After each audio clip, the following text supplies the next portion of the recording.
চাকরি পাওয়ার এত সুন্দর একটা সুযোগ, অথচ সেই সুযোগটাকে আমি হেলায় হারাচ্ছি। কোন চাপের জন্য সেই সুযোগটাকে আমাকে হাতছাড়া করতে হচ্ছে? আজ সমস্ত কিছু তোমাদের সঙ্গে খুলে বলবো। হ্যালো বন্ধুরা, আমি লিপি চলে এলাম একটা নতুন ব্লগ নিয়ে। আজ রবিবার আর জুন মাসের 28 তারিখ। আমার আজকের সকালটা শুরু করলাম আমার ছোট্ট পাখিটাকে নিয়ে। দেখো, সকালবেলায় উঠে ছোটোটাকে নিয়ে ঘুরে বেড়াচ্ছে, ওকে ফ্রেশ করে দিয়েছি। আমি উঠেছি আরও বেশ কিছুক্ষণ আগে। এবার আমার বড় মেয়ে উঠে পড়েছে, উঠে এবার ওকে ফ্রেশ করে দিচ্ছি। ঘুম থেকে ওঠার পরে আজকে যেহেতু রবিবার, একটু দেরি করে উঠেছে, মানে বেশ খানিকটা দেরি করে উঠেছে। উঠে একটু ধীরে ধীরে সমস্ত কিছু করছে, আলস্য করে করে। আমিও বেশি তাড়াহুড়ো দিচ্ছি না, থাক ও নিজের মতো সময় কাটাক। আজকে আবার পালস পুলি রয়েছে ছোটো মেয়ের, তো সেই জন্য আমি ভাবলাম যে নিয়ে যেতে হবে। আর আমি গেলে তো বড় মেয়েটা যাবেই, সেই কারণে আমাদের জামা কাপড় বার করেছে। ওর বাবা বললো তোমাদের যেতে হবে, আমিই ছোটোকে নিয়ে গিয়ে পালস পুলিও খাইয়ে নিয়ে এসেছি, এই তো পাশেই। তো দেখো ওরা চলেও এসছে, যেহেতু আমার বড় মেয়েটা যাবো বলেছিল, তো ওরা চলে গেছে। একটু মনটা খারাপ হয়েছে। ও ভেবেছিল বোনের সঙ্গে যাবে, বোন কোথায় যাচ্ছে। ও তো প্রথমে ভেবেছিল ইঞ্জেকশন দেবে, তারপরে যখন বললাম না ইঞ্জেকশন দেবে না, তখন ও ভাবছিল আমি যাবো। তো ছোটোকে পিসির কাছে দিয়ে দিলাম। এখন তো মোটামুটি আধ ঘন্টা ওকে কিছু খাওয়ানো যাবে না, যাওয়ার আগে আমি খাইয়ে দিয়েছি, দুধ খেয়ে গেছে। এবার বড় মেয়েটাকে খেতে দেবো, তার আগে ওর যে খাওয়ার আগে যে ওষুধগুলো আছে সেটা ওকে খাইয়ে দিলাম। ওর ওই কয়েকদিন আগে, মানে আমার ছোটো মেয়ের অন্নপ্রাশনের পরপরই ওর বেশ শরীরটা খারাপ হয়েছিল, দু বোনেরই শরীর খারাপ হয়েছিল। তো সেই কারণেই ওষুধগুলো খাচ্ছে। ছোটোটা ওষুধ খাচ্ছে, কাশির ওষুধ, হালকা হালকা কাশির জন্য। আর বড়োটারও সেই ওষুধগুলো দিয়েছে, সেগুলোরই কোর্স এখনও কমপ্লিট হয়নি, 6 দিনের কোর্স ছিল। তো সেই ওষুধগুলোই খাচ্ছে। তো ওদের খেতে দিয়ে এসে আমি এবার বিছানাটাকে গুছিয়ে নিচ্ছি। এই যে এখনকার যা পরিস্থিতি, বর্তমান রাজ্যের পরিস্থিতি, শুনতে পাচ্ছি বিভিন্ন ধরনের ভ্যাকান্সি বেরোবে। সত্যি কথা বলতে ভীষণ ইচ্ছে করছে সেগুলো অ্যাপ্লাই করি। কারণ এতদিন পর্যন্ত, যতদিন পর্যন্ত আমার হাতে সময় ছিল, ততদিন পর্যন্ত এই ধরনের সুযোগগুলো আমি পাইনি। আর তার আগে, বিয়ের আগে যে একটা দুটো সুযোগ পেয়েছি, মানে যে হালকা, যে অল্প স্বল্প সুযোগগুলো পেয়েছি, সেগুলোকে কাজে লাগিয়েছিলাম। কিন্তু সেগুলো থেকে আমার ভাগ্যে শিখে ছেড়ে নিয়ে আর কি, মানে আমার কপাল সুপ্রসন্ন ছিল না, যার কারণে আমার কিছু ব্যবস্থা করতে পারিনি, বা আমার চেষ্টাতেও ত্রুটি ছিল। আর এখন তো শুনছি অনেক ধরনের সুযোগ আসছে, বিশেষ করে মেয়েদের জন্য তো অনেক বেশি সুযোগ আসছে। তো সেই সুযোগগুলোকে আমি কেন, কী কারণে আমি কাজে লাগাতে পারবো না, সেটা তোমাদের সমস্ত কিছু আমি খুলে বলতে পারবো কিনা জানি না, তবে যতটা সম্ভব বলা সম্ভব সেটা তো তোমাদের সঙ্গে অবশ্যই শেয়ার করবো। আর তোমরা পুরো ভিডিওটা দেখো, তোমরা অনেকেই বুঝতে পারবে যে আমি কোন কিসের কথা বলছি। কারণ তোমরা অনেকেই এই পরিস্থিতির মধ্যে দিয়ে যাও, তোমরা রিলেট করতে পারবে আমার সঙ্গে। পড়াশোনা শিখেছিলাম, চাকরি বাকরি পাবো, স্বনির্ভর হবো, সেই কারণে অবশ্যই শিক্ষার তো প্রয়োজন আছেই। চাকরি বাকরি না করলে কি শিক্ষার কোনো মূল্য নেই? অবশ্যই মূল্য আছে। তারপরে আমাদের যেটা চিন্তাভাবনা, সেটা হচ্ছে পড়াশোনা করে একটা চাকরি পেতে হবে, ছেলে হোক বা মেয়ে হোক। মেয়েদের ক্ষেত্রে তো কিছুটা এই প্রেশারটা কম থাকে, তবে ছেলেদের ক্ষেত্রে তো অবশ্যই পড়াশোনা শিখেছে মানে একটা চাকরি বাকরি পেতে হবে। আমিও সেই চিন্তাভাবনার মধ্যেই বড় হয়েছি, তবে আমাদের বাড়ির চিন্তাভাবনাটা একটু আলাদা ছিল। আমাদের বাড়িতে ছিল যে ছেলে মেয়ে সবাইকেই চাকরি পেতে হবে, পড়াশোনা শিখে চাকরি পেতে হবে, কারণ এছাড়া আর কোনো উপায় নেই। মানে কী করে খাবে তোমরা বড় হয়ে? তো সেই জায়গা থেকে, সেই চিন্তাভাবনা থেকে আমিও পড়াশোনা শিখে সেই চাকরি বাকরির চেষ্টা করেছিলাম। প্রথমে তো আমি প্রাইভেট জবে কিছুদিন করি একটা কোম্পানিতে, কিন্তু সেখানে করার পর আমি দেখলাম যে না, এটা আমার জন্য না, আমার মনে হয়েছিল আমার জন্য সুটেবল না। ছেড়ে এসে আমি সরকারি চাকরির জন্য চেষ্টা করতে থাকি। হ্যাঁ, চেষ্টাতে অবশ্যই ত্রুটি ছিল, আমি বলবো না একদম পুরো 100% দিয়ে আমি চেষ্টা করতে পেরেছি। যতদিন আমি বুঝলাম যে 100% দিয়ে চেষ্টা করতে হবে বা এই চেষ্টাতে হবে না, ততদিনে অলরেডি সমস্ত চাকরির সুযোগ কমতে শুরু করেছে। আমাদের রাজ্যের পরিস্থিতি যখন কেমন হতে শুরু করেছে, সেটা আর আলাদা করে বলার কিছু নেই। আর আমি সবসময় স্টেট গভর্নমেন্টের জন্যই অ্যাপ্লাই করতাম, আমি সেন্ট্রাল গভর্নমেন্টে কিছু অ্যাপ্লাই করতাম না, কারণ আমি চেয়েছিলাম যে আমি যা করবো, কারণ রাজ্যের মধ্যে থেকেই চাকরি বাকরি করবো, অন্য স্টেটে যাওয়ার ইচ্ছা খুব একটা আমার ছিল না। তো সেইভাবেই চেষ্টা করছিলাম, কিন্তু শেষ পর্যন্ত আর আমার, তোমাদের তো বললাম যে কিছু হয়নি। হ্যাঁ, অনেকটা চাকরির দোরগোড়ায় গিয়েও সেখান থেকে আমাকে ফিরে আসতে হয়েছে, কারণ সব জায়গাতে যে ফেয়ার কিছু হতো সেটা তো হতো সেরকম তো নয়।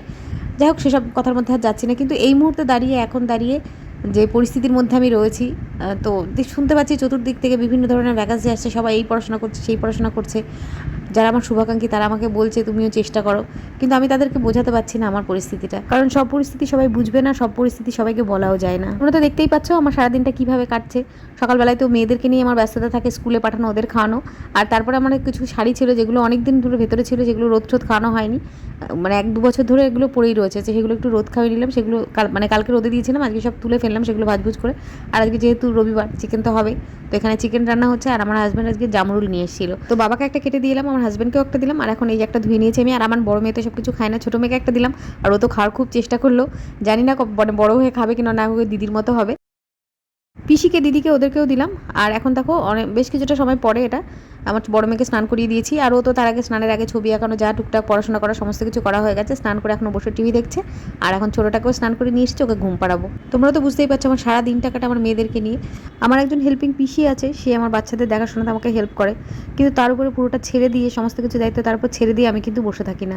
বা সংসারের কাজকর্ম করার জন্য, রান্নাবান্না করার জন্য একজন দিদি আছে, তারপরেও আমি সমস্ত কিছু ছেড়ে দিই না। সমস্ত কিছু আমাকেও দেখতে হয়, কারণ আমি সেটাই মনে করি যে আমার সংসার যেহেতু, সেই কারণে আমার দায়িত্ব অনেকটা বেশি। আমি সমস্ত কিছু বাইরের লোকের উপর ছেড়ে রাখতে পারি না। তারপরে যেহেতু আমার শাশুড়ি মানি, সেই কারণে পুরো দায়িত্বটাই আমার উপরে থাকছে। আর এই দায়িত্বগুলো আমি কোনোভাবেই এড়িয়ে যেতে পারি না। তাহলে কি যারা সংসার বাচ্চা বাইরের লোকের কাছে রেখে বাইরে কাজ করতে যায় তারা কি ভুল করে? না, সেই ব্যাপারে মতামত দেওয়ার আমি কেউ না। আমি শুধু আমার জীবনের কথা বলতে পারি, যে আমি কি ভাবি বা আমার জীবনটা কিভাবে চালাবো আমি সেটা আমি ঠিক করতে পারি। না, আমি আমার বাচ্চাদেরকে অন্য কারোর কাছে রেখে আমি 1-2 ঘন্টার জন্য বাইরে যাওয়ার কথা ভাবতে পারি না। সেখানে সারাটা দিন আমি বাইরে থাকবো এটা আমি ভাবতেই পারি না। এটা একান্ত আমার ব্যক্তিগত চিন্তাভাবনা।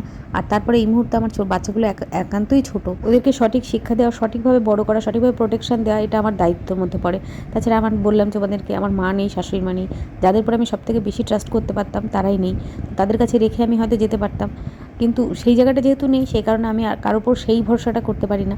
বাবা ঠাকুরদা তো আছে, কিন্তু তারা কি সমস্ত কিছু বুঝতে পারে যে একটা বাচ্চার কোন দিকে কী প্রয়োজন হয় বা কীভাবে একটা বাচ্চাকে রাখতে হয়? আর এইসব ভাবনা চিন্তা করে আমি আর চাকরি বাকরির কথা এই মুহূর্তে ভাবছি না। যদিও হয়তো প্রচুর সুযোগ আসছে, কিন্তু সেই সুযোগগুলোর কথা আমি ভাবছি না। এই সময় দাঁড়িয়ে আমার যেটা মনে হচ্ছে সেটা হচ্ছে যে আমার বাচ্চাটাকে, বড় মেয়েটাকে সঠিকভাবে শিক্ষাদান করা, বেসিক এই সময়টা তো শুরুর দিকটা আমি যদি সঠিকভাবে শেখাতে না পারি, এই সময় যদি গ্যাপ থেকে যায় তাহলে ওর ভবিষ্যতেও সমস্যা হয়ে যেতে পারে।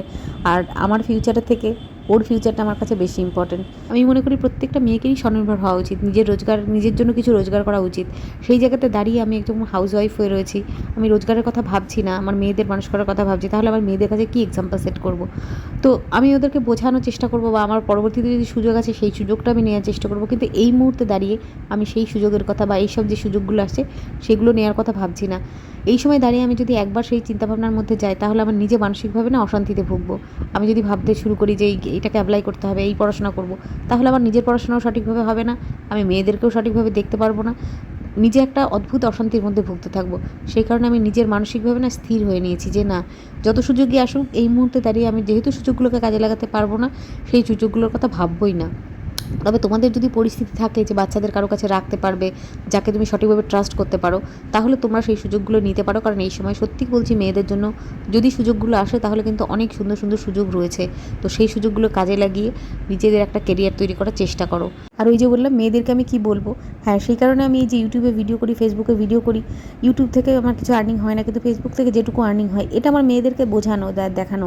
এই আর্নিংটুকু দিয়ে আমি কি বিশাল কিছু করে ফেলি সেটা নয়, আমার মেয়েদেরকে বোঝানো না সংসারের কাজকর্ম তোমাদের দেখাশোনার বাইরেও আমি নিজস্ব একটা কাজ করি, সেটা আর্নিংয়ের জন্য করি বা যে কোনো কোনো মা একটা কিছু কাজ করে, সেটা ওদেরকে আমি বোঝানোর চেষ্টা করি। মানে আমার ছোটো মেয়েটা একেবারেই ছোটো, বড়ো মেয়েটাকে বোঝানোর চেষ্টা করি, যাতে ওর ভেতরেও তৈরি হয় যে হ্যাঁ মা কিছু একটা কাজ করে, বা শুধু ঘরের কাজ করে না, ঘরের কাজটাও ছোটো কাজ না, সেটাও আমার মেয়ে জানে। কারণ আমাদের বাড়িতে সেইভাবেই আমরা থাকি সবাই মিলে, যে ঘরের কাজটা ছোটো কাজ না, ঘরের কাজগুলো না করলে পরে যে আমাদের সারাদিনটা চলবে না, সেটা আমার মেয়ে বোঝানো হয় ওকে।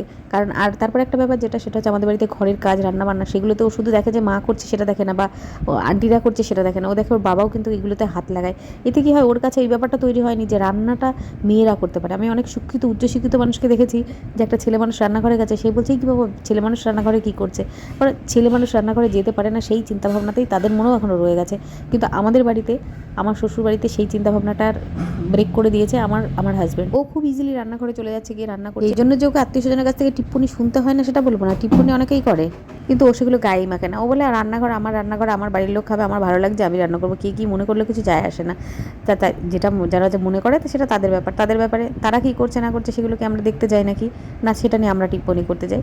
তো তাদের টিপ্পনি আমরা গায়ে মাখবো, কারণ এটাই ব্যাপার হচ্ছে। আর ও রান্না করে এমন না যে যাতাচ্ছে যে তোমাকে দয়া করছি, ওর ভালো লাগে ও রান্না করছে, এরকম ব্যাপার। হ্যাঁ অবশ্য আমার হেল্প তো হয়। এদিকে দেখো গল্প করতে করতে আমার কিন্তু রাত্রেবেলা চলে এসেছি। রাত্রেবেলা হচ্ছে সিদ্ধ ভাত, বাবার জন্য আলু সিদ্ধ দিয়েছি, আর তার সঙ্গে আলু সিদ্ধটাকে আমি পেঁয়াজ দিয়ে ভাজা করবো, আর একটা লঙ্কা ভেজে রাখলাম তোমরা দেখলে, আর ডাল সিদ্ধ দিয়েছি। বাবা মাংস খাবে না, আর আমাদের জন্য মাংস রয়েছে, আর এই আলু সিদ্ধর বাবা একটুখানি নেবে, আর একটুখানি একটা মাছের তরকারি রয়েছে, সকালবেলা যে মাছের তরকারি হয়েছে বাবা সেটা খায়নি, ছোটো মাছের তরকারি সেটাও রয়েছে। এইসব দিয়ে আমার মেয়ে হয়ে যাবে। আমার মেয়েকে এখন খেতে দিয়ে দিয়েছে, বাবার জন্য সিদ্ধ টিদ্ধ মাখছে, ওদের খেতে দিয়ে দেবো, তারপর আমার ছোটো মেয়েটাকে খাওয়াতে যাবো। ছোটো মেয়ের জন্য কী রান্না করেছে সেটা তোমাদের দেখালাম। ওই সমস্ত কিছু সবজি দিয়ে একটুখানি ডাল দিয়ে একটু স্যুপ মতন করে দিয়েছে, মানে একটু একদম পাতলা হবে না, একটু গাঢ় গাঢ় একটা স্যুপ মতন হবে।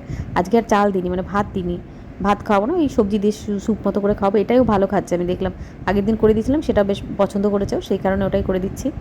তারপরে এই যে এই ব্যাপারগুলো যে আমার মেয়েটা পছন্দ করে না, বা এটা এইভাবে খাওয়ালে ওর উপকার হবে, এই ব্যাপারটা আমার মনে হয় আমি হাতে করে যতটা যেভাবে মন দিয়ে করবো, হ্যাঁ আমি বলবো না যে বাইরের লোকটা করে না, বা আমার যে পিসি আছে সে করে দেয় না, সে আমার থেকেও বেশি যত্ন করে আমার মেয়েকে রাখার চেষ্টা করে, কিন্তু আমি মানসিক শান্তি পাই না। সেই কারণে আমি ওকে ছেড়ে, মানে এই মুহূর্তে আমার ছোটো মেয়েটাকে ছেড়ে কোথাও যাওয়ার কথা ভাবতে পারছি না। বড়োটা একটু বড় হয়ে গেছে, আমার দুই মেয়ে যদি একটু বড় হতো, মানে ছোটো মেয়ে বড় মেয়ে দুটোই অ্যাটলিস্ট 5-এর উপরে বয়স হতো, তাহলে আমি নিঃসন্দেহে এই চাকরি বাকরির এই সুযোগগুলো অবশ্যই নিতাম এবং চেষ্টা করতাম। কারণ ওরা এখন অনেকটা বড় মেয়েটা যেমন অনেকটা নিজের জিনিসটা বুঝে নিতে পারে, তারপরে ওর বাবা বা ঠাকুরদা একটু বলে দিলে পরে সমস্ত কিছু করে নেবে। এই যে চাকরি করার উপরে, বিশেষ করে বাড়ির বউদের চাকরি করার ক্ষেত্রে কিন্তু বাড়ির লোকের সাপোর্ট ভীষণভাবে জরুরি। হ্যাঁ, আমার ক্ষেত্রে যেটা হয় সেটা হচ্ছে, আমি যে চাকরি বাকরির চেষ্টা করবো কি করবো না, এই নিয়ে আমার হাজব্যান্ডের সঙ্গে কথা বলেছিলাম। প্রথম থেকেই আমার হাজব্যান্ডের যেটা কথা সেটা হচ্ছে, তোমার ইচ্ছা, পুরোটাই তোমার ইচ্ছা। তোমার যদি মনে হয় যে তুমি চাকরি বাকরির চেষ্টা করবে, আমার দিক থেকে যতটা সাপোর্ট দেওয়া সম্ভব আমি দেবো। কিন্তু এই যে বললাম, আমাকে এখন কেউ সাপোর্ট দিলেও পরেও আমি এখন সেই সাপোর্টটা নিতে পারবো না। তো হ্যাঁ, পরবর্তীতে যদি এই ধরনের সুযোগ আসে বা আমার মেয়েরা একটু বড় হলে আমার হাতে যদি সময় থাকে, তাহলে অবশ্যই আমি সেই সুযোগটা নেব। দেখো, এত কথা বলতে বলতে আমার ব্লগটা কিন্তু শেষ হয়ে গেল। তোমাদের কেমন লাগলো জানিও।